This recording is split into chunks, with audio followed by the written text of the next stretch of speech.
नमस्कार दोस्तों, स्वागत है आपका आज के मुख्य समाचार में, जिसमें सबसे पहली बड़ी खबर में जिक्र बिहार की विधानसभा चुनाव का, जहां पर नीतीश कुमार के नेतृत्व में एक बार फिर एनडीए की पूर्ण बहुमत की सरकार बनने के आसार। इसी के साथ दूसरी बड़ी खबर में आपको बताएंगे कि बिहार विधानसभा इलेक्शन 2020 में कांग्रेस दो खेमों में बंट चुकी है और सीट पर विवाद, सोनिया और राहुल गांधी नाराज। तो दोस्तों यहां पर आपको बताएंगे कि भाजपा और जेडीयू के आगे आरजेडी कांग्रेस का गठबंधन जबरदस्त हार का स्वाद चख सकता है। तो हर एक खबर की गहराई में आपको ले जाएंगे, लेकिन उससे पहले अगर आपको भी ऐसा लगता है कि नीतीश के नेतृत्व में फिर से एनडीए बिहार में बम्पर वोटों के साथ जीत दर्ज करेगी, तो आप अभी इस वीडियो को लाइक कीजिए और इस लाल बटन को दबा के इस चैनल को फ्री में सब्सक्राइब करके घंटी बजाइए और कमेंट में हमें बताइए कि क्या फिर से बिहार के मुख्यमंत्री नीतीश कुमार बनेंगे। हाँ या ना में अपनी राय जरूर बताइए। दोस्तों आपको बता दें कि नीतीश कुमार के नेतृत्व में एक बार फिर एनडीए की पूर्ण बहुमत की सरकार बनने के आसार यहां पर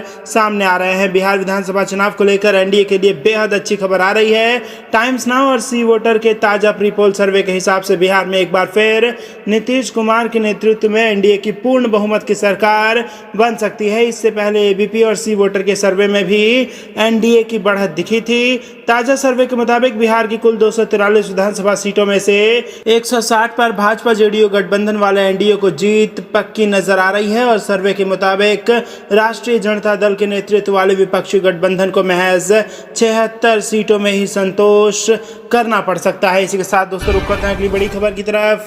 काम के आधार पर वोट दें, नहीं तो बिहार का हाल 15 साल पुराना हो जाएगा। जी हाँ दोस्तों, बिहार के मुख्यमंत्री नीतीश कुमार ने राज्य के लोगों से कहा कि चुनाव में काम के आधार पर वोट करें, वरना प्रदेश की स्थिति वैसी ही हो जाएगी जैसा आज से 15 साल पहले था। नीतीश कुमार ने बांका जिले के अमरपुर में एक चुनावी रैली में विपक्षी राष्ट्रीय जनता दल पर परोक्ष हमला करते हुए कहा कि काम को देखिए और किसी के प्रचार के चक्कर में मत आइएगा, वरना उनकी आमदनी बढ़ जाएगी तो आपकी घट जाएगी। अपने सरकार के कार्यों का उल्लेख करते हुए उन्होंने कहा कि हमारी कोशिश होती है कि हम सबके कल्याण के लिए काम करें, लोगों की सेवा करना हमारा धर्म है। आगे मौका मिलेगा तो आगे भी सेवा करते रहेंगे।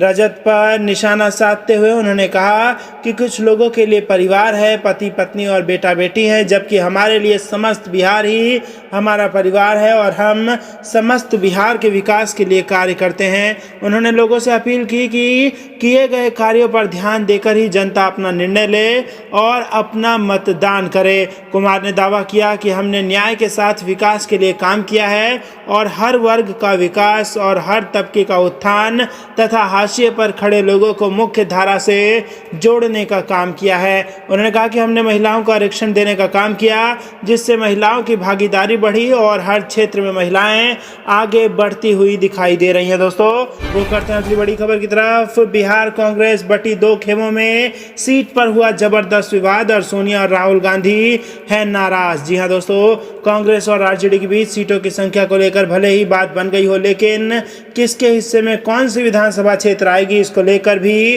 अभी खींचतान जारी है, जिससे कांग्रेस का केंद्रीय नेतृत्व चिंतित है। चिंता का बड़ा कारण राज्य के कांग्रेसी नेताओं द्वारा आपस में ही उलझना बताया जा रहा है। उच्च पदस्थ सूत्रों के अनुसार राज्य के प्रभारी शक्ति सिंह गोहल ने कड़ी नाराजगी जताते हुए उन नेताओं को चेतावनी तक दे दी है जो राजद के साथ मिलकर विधानसभा क्षेत्रों का बंदर बांट कर रहे हैं। दोस्तों रुक करते हैं अगली बड़ी खबर की तरफ। नीतीश मोदी के विकास की आंधी में विपक्ष का मुद्दा हवा हवाई, नित्यानंद राय का बड़ा बयान। जी हाँ दोस्तों, आपको बता दें कि बिहार की जनता ने एनडीए की सरकार में विकास देखा है, इसीलिए अब जात पात की बात छोड़ सब के सब एनडीए के पक्ष में गोलबंद हैं। नीतीश मोदी के विकास की आंधी में विपक्ष के सारे मुद्दे हवाई हवाई हो गए हैं। एक बार फिर नीतीश कुमार के नेतृत्व में एनडीए की सरकार बनेगी, ये बातें सांसद सह केंद्रीय गृह राज्य मंत्री नित्यानंद राय ने बुधवार को परशुराम हाई स्कूल नंदनी के मैदान में कही और वहीं पर एनडीए के भाजपा प्रत्याशी राजेश कुमार सिंह के पक्ष में लोगों से वोट मांगा। इस दौरान उन्होंने अपने भाषण से एनडीए कार्यकर्ताओं में जोश भर दिया। प्रत्याशी राजेश कुमार सिंह ने कहा कि जनता ने जिताया तो घर घर जाकर लोगों की सेवा करेंगे। रुक करते हैं अगली बड़ी खबर की तरफ। बिहार चुनाव में नीतीश कुमार बोले कि इंटर पास करने वाली लड़कियों को 25,000 और स्नातक करने पर देंगे 50,000। जी हाँ दोस्तों, बिहार के मुख्यमंत्री और जेडीयू प्रमुख नीतीश कुमार ने बुधवार सोमवार को कहा कि फिर से सत्ता में लौटे तो उनकी सरकार इंटर पास करने पर लड़कियों को 25,000 और स्नातक पूरा करने पर 50,000 रुपए देगी। नीतीश कुमार ने कहा कि सरकार में रहते हुए हमने लगातार लड़कियों की शिक्षा के लिए काम किया है। पहले कम लड़कियां पढ़ती थी, हमने सर्वे किया था, पूरे बिहार में 9वीं कक्षा में पढ़ने वाली लड़कियों की संख्या 1,70,000 से भी कम थी। हमने काम किया और इस बार मैट्रिक की परीक्षा हो रही थी तो लड़कों से भी ज़्यादा लड़कियां थीं। इसी के साथ मोकामा में नीतीश कुमार ने कहा कि हमने इस क्षेत्र का खास ध्यान रखा है, महिलाओं के लिए कई कार्यक्रम चलाए गए, उनको मजबूत करने का काम किया गया। अब आगे बढ़ना है, फिर से सरकार में लौटेंगे तो इंटर पास करने वाली बच्चियों को 25,000 और बीए पास करने वालों को 50,000 रुपए देने की योजना है। उन्होंने कहा कि राज्य के 10 लाख युवाओं को कौशल विकास का प्रशिक्षण दिया गया है और बिहार में 50% महिलाओं, 20% अति पिछड़ों को आरक्षण दिया गया है। अनुसूचित जाति के लोगों को 10 लाख रुपए तक ऋण रोजगार दिए जा रहे हैं, इसमें 50% तक का अनुदान। तो रुक करते हैं अगली बड़ी खबर की तरफ। भाजपा का बड़ा आरोप, आरजेडी की सरकार बनी तो कश्मीर के आतंकी बिहार में लेंगे पनाह। जी हां दोस्तों, बिहार विधानसभा चुनाव के बीच में भारत चीन, भारत पाकिस्तान सीमा विवाद समेत और कश्मीर में आतंकियों पर की जाने वाली कार्रवाई का मुद्दा यहां पर गूंज रहा है। महनार में सोमवार को जेडीयू प्रत्याशी के नामांकन के बाद हुई सभा में केंद्रीय गृह राज्य मंत्री नित्यानंद राय ने राजद पर गंभीर आरोप लगाया। उन्होंने कहा कि सत्ता के लिए वो किसी से भी समझौता कर सकते हैं। उन्होंने कहा कि अगर बिहार में राजद की सरकार बनेगी तो कश्मीर के आतंकवादी बिहार में पनाह लेने लगेंगे। केंद्रीय राज्य मंत्री ने सभा के संबोधन के क्रम में कहा कि अगर बिहार में आरजेडी की सरकार बनेगी तो कश्मीर से जिस आतंकवादी का सफाया किया जा रहा है वो वहां से आकर बिहार की धरती पर पनाह लेने लगेंगे, लेकिन ऐसा हम नहीं होने देंगे।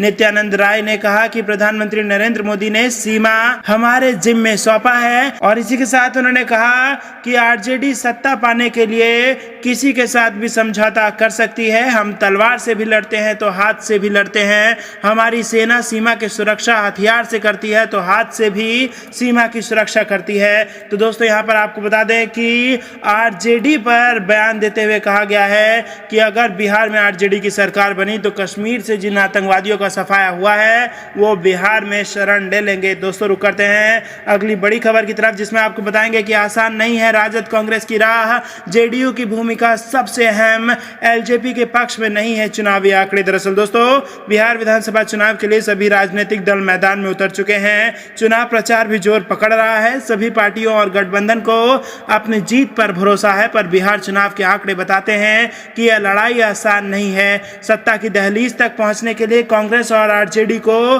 पिछले विधानसभा चुनाव के मुकाबले बहुत अच्छा प्रदर्शन करना होगा, जो कि अभी दूर की कौड़ी मानी जा रही है। विधानसभा चुनाव में दो बड़े गठबंधन मैदान में हैं। सत्तारूढ़ जेडीयू भाजपा और आरजेडी व कांग्रेस गठबंधन अपनी किस्मत आजमा रहे हैं और इन दोनों गठबंधन के वोट प्रतिशत में लगभग 2 गुना का अंतर है और यहां पर सीधा सीधा जीत जेडीयू और भाजपा के खेमे में ये एक तरफा मुकाबला बिहार के विधानसभा चुनाव में देखने को मिल रहा है। लोजपा एनडीए से अलग होकर चुनाव लड़ रही है। इसके बावजूद पिछले चुनावों में मिले वोट प्रतिशत के आंकड़ों में जेडीयू भाजपा मजबूत नजर आ रही है और जनता दल यूनाइटेड की भूमिका बिहार चुनाव में सबसे अहम है। और पिछले 15 वर्षों में हुए विधानसभा और लोकसभा चुनाव के आंकड़े बताते हैं कि जेडीयू हमेशा 15 से 20% वोट हासिल करती रही है। ये वोट प्रतिशत आरजेडी कांग्रेस के साथ मिल जाए तो वो गठबंधन सत्ता तक पहुंच जाती है और भाजपा लोजपा के साथ मिल जाए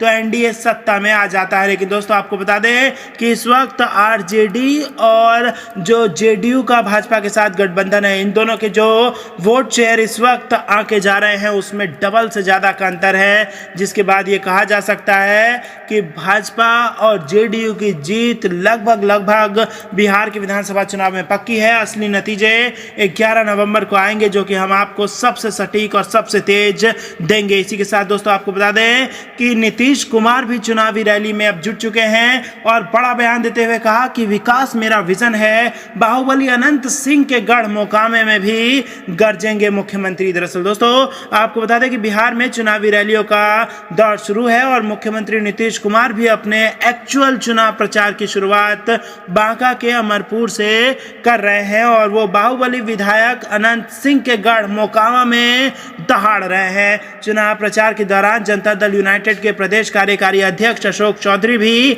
उनके साथ रहेंगे। एक सभा में मुख्यमंत्री 40 मिनट का समय देंगे। बांका के अमरपुर में मुख्यमंत्री नीतीश कुमार का भाषण सुनने भीड़ जुट गई है। उन्होंने कहा कि बिहार में सभी वर्गों का विकास किया गया।